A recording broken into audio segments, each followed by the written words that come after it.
ఏమంటానికి సిగ్గులేని మనిషి ఇక చూడికో చూడికి చదివే వార్త చదివే చదువు కేటీఆర్ అనే వార్త చదువు సర్పంచుల పెండింగ్ బిల్లులపై గొంతు విప్పుతా లొట్టపీసితో నువ్వు గొంతు నువ్వు పీక్ కట్టలు కట్టిన దొంగనా కొడుకులు మీరంతా కరోనా వల్ల సర్పంచుల బిల్లులు చెల్లించలేకపోయామని అంటే మేము బిల్లులు ఇవ్వలేదు రాబోయి మేము ఇవ్వలేదు వాళ్ళు ఇన్ టైంలో సర్పంచుల ఆత్మహత్యలో మేమే కారణమైనాం ఇలా ఒకడొకడు ఎకరాల భూములు అమ్ముకోవడానికి సర్పంచుల భూములు అమ్ముకోవడానికి వాళ్ళ పిల్లం యొక్క పుస్తకాలు కుదబెట్టడానికి కారణం మేమైనాం కానీ మీరు తొందరగా బిల్లులు ఇవ్వకపోతే నేను గొంతు ఇప్పుతా అంతే చాతి ఇప్పుతాను నువ్వు ఇప్పేదేంది లొట్టపీసు ఎవరి పేరు మీద పెట్టి సర్కారు బిల్లులు ఇవ్వకుంటే సర్పంచుల తరఫున గొంతు ఇప్పుతాను సర్పంచుల దగ్గరకు వాళ్ళే కొట్టి చంపుతారు వాళ్ళు కొట్టి చంపుతారు సర్పంచులు తెలంగాణలో ఉన్నటువంటి టిఆర్ఎస్ పార్టీ తరఫున గెలిచినటువంటి సర్పంచులు కూడా సిగ్గుశరం తెచ్చుకోరు ఇప్పటికైనా తెచ్చుకోరు మీ కరోనా వల్ల బిల్లులు ఇవ్వలేకపోయిందట కరోనా పోయిన తర్వాత వీళ్ళు తిండి తినలే కరోనా పోయిన తర్వాత కాళేశ్వరం కట్టలు ముట్టుకోలే టీఎంసీ కట్టలే 30,000 కోట్ల రూపాయలు అక్రమంగా నామినేషన్ మీద టెండర్లు లేకుండా అప్పచెప్పలేదా వీళ్ళు దొంగనా కొడుకులు సర్పంచులారా గౌరవ సర్పంచులారా మిమ్మల్ని లాగం చేసిందే వీడు ఈ దొంగ మళ్ళీ ఈయన గొంతిపుతాడు ఈ గజ దొంగ ఈ గజ దొంగ అంటే గొంతిపుతాడట సోకుండాలేమన్నా చేయడానికి క్యూ న్యూస్ వేదిక నుండి కేటీఆర్ గొంతెప్పుడు కాదు మళ్ళీ టీమ్ గా మేము చెప్తా ఉన్నాం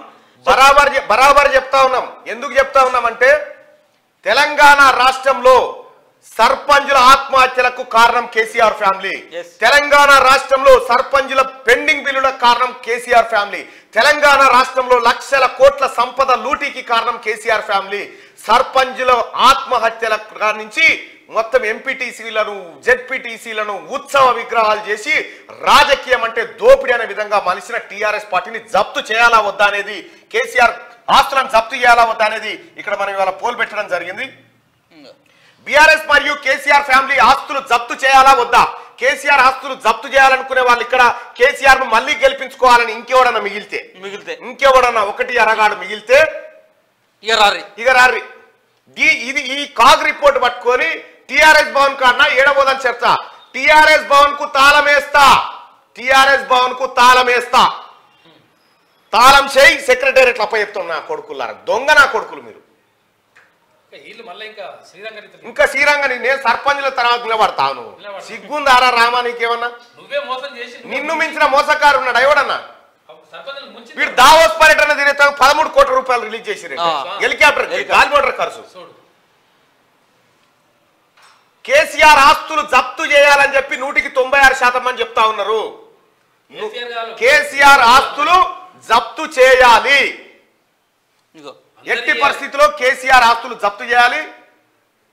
బీఆర్ఎస్ పార్టీ ఆఫీసులు అడ్డాలు ఎక్కడెక్కడ ఉన్నాయి వాళ్ళ బినామీలు ఎక్కడ ఇవన్నీ కంప్లీట్ గా జప్తు చేయాలని చెప్పి నేనైతే డిమాండ్ చేస్తా ఉన్నా సో సర్పంచ్ తరఫున రాష్ట్ర ప్రభుత్వం చర్యలు తీసుకోకపోతే మేమే పోయి తాళం ఎత్తాం జనం అంతా పోయి అంతే సర్పంచులు అందరూ వచ్చి తాళాలేదు సో సర్పంచులకు కూడా సో సర్పంచుల యొక్క సమస్యలను కేటీఆర్ గారు అడ్రస్ చేసేది క్యూ న్యూస్ అడ్రస్ చేస్తుంది తిరుమల మల్లన్న టీం అడ్రస్ చేస్తుంది రాష్ట్ర ప్రభుత్వాన్ని రిక్వెస్ట్ చేస్తా ఉన్నాం మీకు బిల్లులు రాలేదు ఇబ్బందులు ఉన్నాయి ఆర్థిక సమస్యలు ఎదుర్కొన్నారు పరిపాలన కూడా చక్కగా జరగలేదు అంటున్నారు కాబట్టి సో మీ అందరి తరఫున రాష్ట్ర ప్రభుత్వాన్ని రిక్వెస్ట్ చేస్తా ఉన్నాం ఎందుకంటే రాబోయేటువంటి రోజులలో 3 నెలల్లో 4 నెలల్లో దీన్ని సర్పంచుల యొక్క దాన్ని పర్సనల్ ఇన్ఛార్జ్గా నియమించేటువంటి అవకాశం ఉన్నది ఎందుకంటే జనవరి 31తో సర్పంచుల పదవి కాలం ముగుస్తూ ఉన్నది కాబట్టి సో రాష్ట్ర ప్రభుత్వం రిక్వెస్ట్ చేస్తా ఉన్నాం ఒక 3 నెలల్లో 4 నెలల్లో 5 నెలల్లో మళ్ళీ ఎన్నికలు నిర్వహించేంత వరకు పర్సనల్ ఇన్ఛార్జ్గా ఇప్పుడున్నటువంటి సర్పంచులనే కొనసాగించాలి అని చెప్పేసి రాష్ట్ర ప్రభుత్వం రిక్వెస్ట్ చేస్తా ఉన్నాం అట్లనే వాళ్ళ పెండింగ్ బిల్లులు కూడా రాబోయేటువంటి 4 నెలల్లో చెల్లించే విధంగా చర్యలు తీసుకోవాలని చెప్పేసి మేము క్యూ న్యూస్ వేదికగా గౌరవ సర్పంచుల తరఫున రాష్ట్ర ప్రభుత్వానికి రిక్వెస్ట్ చేస్తా ఉన్నాం ఎట్టి పరిస్థితిలో కేసీఆర్ ఫ్యామిలీని వదిలిపెట్టకూడదు వాళ్ళ సంపాదన అంతా అక్రమ సంపాదనే ఆ సంపాదన అంతా ప్రజలకు పంచాల్సిన సంపాదన రాహుల్ గాంధీ గారు చెప్పింది ఇదే మాట కేసీఆర్ దోచుకున్న సంపద అంతా తీసుకొచ్చి పేదలకు పంచుతామని చెప్పిండు సో కేసీఆర్ కు సంబంధించినటువంటి ప్రతి ఆస్తిని తక్షణమే సీజ్ చేయాలి బీఆర్ఎస్ పార్టీని ఎట్టి పరిస్థితుల్లో ఎన్నికల్లో పోటీ చేయకుండా వాళ్ళపైన నిషేధం విధించాలి కేసీఆర్ కుటుంబం ఆస్తులు జప్తు చేయాలి